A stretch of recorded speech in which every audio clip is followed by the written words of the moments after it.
عمرك حسيت بالشعور ده؟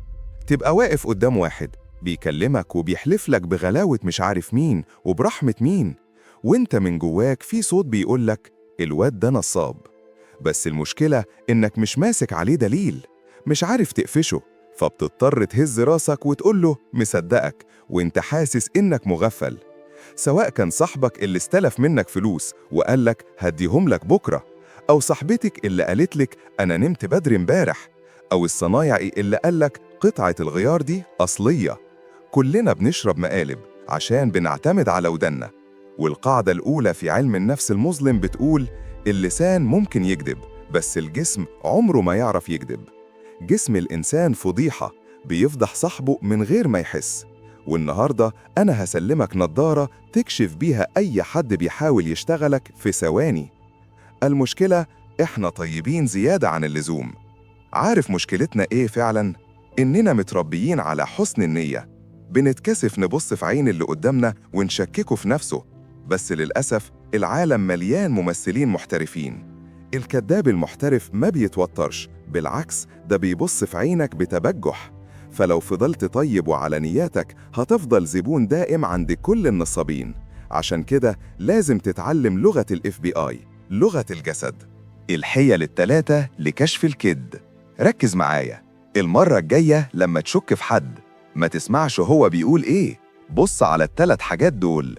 العلامة الأولى الهروب والاختباء.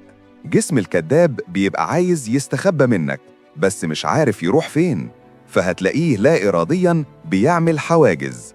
يربع إيده، يحط شنطة قدامه، يمسك كوباية القهوة ويحضنها كأنها درع. والأهم إيديه. الشخص الصادق إيده بتتحرك بحرية، بيبسط كفه كعلامة على الأمان. الكذاب بيخبي كف إيده، يحطها في جيبه أو يشبكها في بعض أو يفرك في رقبته ومناخيره. أول ما تلاقيه بيلم نفسه وبيخبي أطرافه اعرف إن في العلامة التانية فخ العين. زمان قالوا لنا الكذاب ما يبصش في عينك، دي معلومة قديمة والكذابين حفظوها.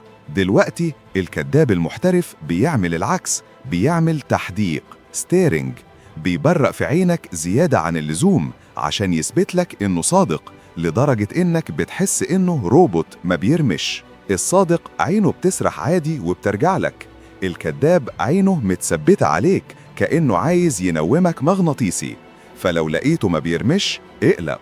العلامة الثالثة اللاج ذا جليتش. لما تسأل حد سؤال مفاجئ وهو مش مجهز كدبة، مخه بيعمل لودينج. عشان يكسب وقت بيعمل حركة مشهورة جدا، تكرار السؤال. تقول له انت كنت فين الساعة 7؟ يرد عليك ببطء أنا كنت فين الساعة 7؟ كنت في البيت.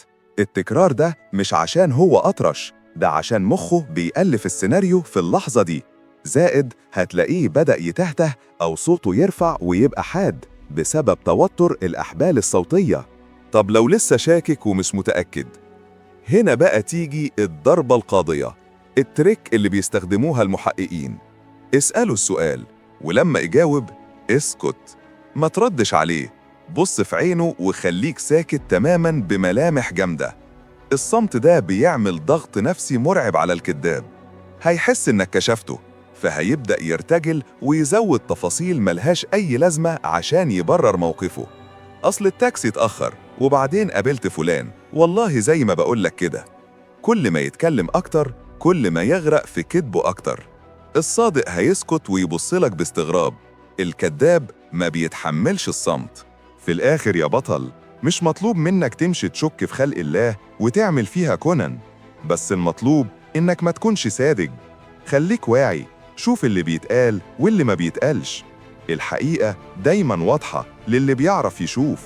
يا تعيش مفتح يا تعيش مغفل، يا أبيض يا أسود. سلام.